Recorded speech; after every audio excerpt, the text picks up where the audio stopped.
तो निशाने पर 2022 से मंत्रियों ने शपथ ले ली है। हम सीधे रुख करते हैं एबीपी गंगा संवाददाता विनोद का। विनोद, शपथ ग्रहण हो गया है, अब सवाल अगला ये आता है कि पोर्टफोलियो किसको क्या मिलेगा, इस बारे में कुछ जानकारी मिल रही है क्या कि कब तक मंत्रालय डिसाइड हो जाएंगे, वो तस्वीर कब तक स्पष्ट हो जाएगी? जी अवधेश, आपने ठीक कहा कि 2022 ही सबके निशाने पर है और 4 साल के बाद में अब पूरा मंत्रिमंडल का विस्तार हो चुका है। लेकिन एक अलग हट के बात है कि मुख्यमंत्री अब तीरथ सिंह रावत हैं, लिहाजा आज मंत्रिमंडल की भी शपथ हो गई है। और अवधेश, मैं ये भी बताऊं आपको कि मंत्रिपरिषद की एक बैठक शुरू हो गई है बीजापुर सेफ हाउस में। क्या क्या उसमें फैसले होंगे उसका तो इंतज़ार करना होगा, और कुछ ऐसा भी हो सकता है उस आज की मंत्रिपरिषद की बैठक में कि जो पूर्व के कुछ फैसले हैं उनको भी हटाया जा सकता है, यानी कुछ ऐसे फैसले हैं जो उनको भी बदला जा सकता है। अभी मंत्रिपरिषद की बैठक शुरू हो गई है, तमाम कैबिनेट मंत्री और राज्य मंत्री इस बैठक में शामिल है और अब ये बैठक शुरू होगी। करीब 1 घंटे बाद यही बात में पता चलेगा कि आखिरकार कौन कौन से आज की सबसे पहली बैठक में क्या क्या निर्णय होते हैं। लिहाजा आज में तीरथ रावत की सरकार है, शपथ ग्रहण हुआ और मिशन मोड में लग गए हैं, बातचीत शुरू हो गई है, फैसलों का दौर आ गया है।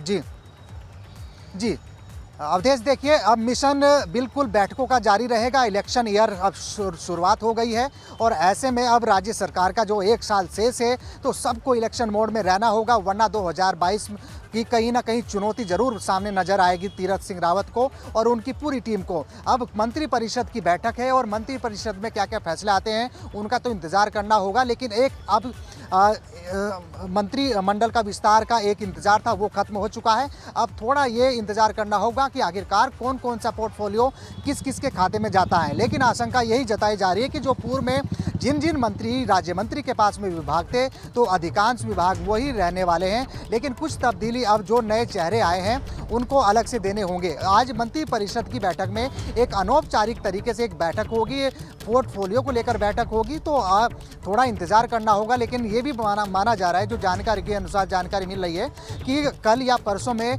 विभागों का बंटवारा भी यहाँ पर किया जाएगा, क्योंकि अब लगातार तीरथ सरकार अब तेजी में होगी, एक्शन मोड में होगी, इलेक्शन मोड में होगी। तो इंतजार इस बात का होगा कि किस किस मंत्री के, राज्य मंत्री के पास में कौन सा विभाग जाता है। और 2022 सबके निशाने पर है और आज मंत्रिपरिषद की बैठक जैसे शुरू हुई है, ठीक उससे पहले मंत्रिमंडल का विस्तार हुआ है। सभी मंत्रियों ने, कैबिनेट मंत्रियों ने, राज्य मंत्रियों ने शपथ ली है